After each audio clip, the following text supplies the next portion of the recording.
দেশে 4 সমুদ্র বন্দরে 3 নম্বর সতর্ক সংকেত দেখাতে বলেছে বাংলাদেশ আবহাওয়া অধিদপ্তর। সেই সঙ্গে পরবর্তী নির্দেশ না দেওয়া পর্যন্ত উত্তর বঙ্গোপসাগরে অবস্থানরত মাছ ধরার নৌকা ও ট্রলারগুলোকে উপকূলের কাছাকাছি থাকতে বলা হয়েছে।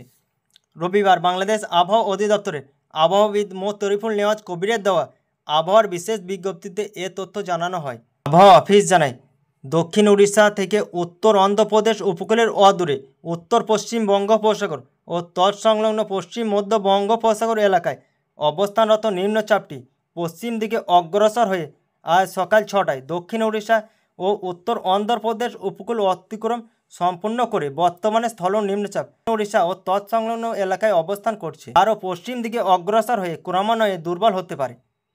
এর প্রভাবে উত্তর বঙ্গোপসাগর এলাকায় বায়ুচাপের তারতম্যের আধিক্য বিরাজ করছে। বঙ্গোপসাগর বাংলাদেশের উপকূলীয় এলাকা ও সমুদ্র বন্দরগুলোর উপর দিয়ে দমকা ঝোড়ো হাওয়া বয়ে যেতে পারে। সংস্থাটি জানায়, নিম্নচাপের ফলে চট্টগ্রাম, কক্সবাজার, মোংলা ও পায়রা সমুদ্র বন্দরগুলোকে 3 নম্বর স্থানীয় সতর্ক সংকেত দেখিয়ে যেতে বলা হয়েছে। সেই সঙ্গে উত্তর বঙ্গোপসাগরে অবস্থানরত মাছ ধরার নৌকা ও ট্রলারগুলোকে পরবর্তী নির্দেশ না দেওয়া পর্যন্ত উপকূলের কাছাকাছি থেকে সাবধানে চলাচল করতে বলা হয়েছে। এদিকে আবহাওয়া অফিস জানায়, আজ সকাল 6টায় ঢাকার তাপমাত্রা রেকর্ড করা হয়েছে 28.3 ডিগ্রি সেলসিয়াস এবং আর্দ্রতা 88%।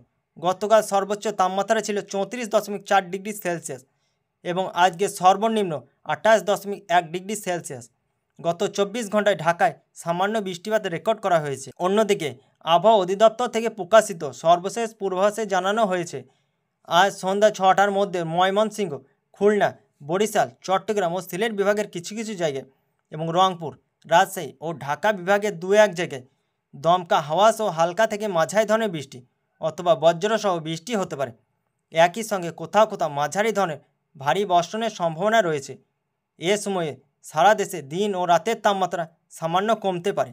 বর্তমানে রংপুর, সিলেট, রাজশাহী ও চুয়াডাঙ্গার অঞ্চলে প্রবাহিত মৃদু তাপপ্রবাহ প্রশমিত হতে পারে বলেও জানানো হয়েছে।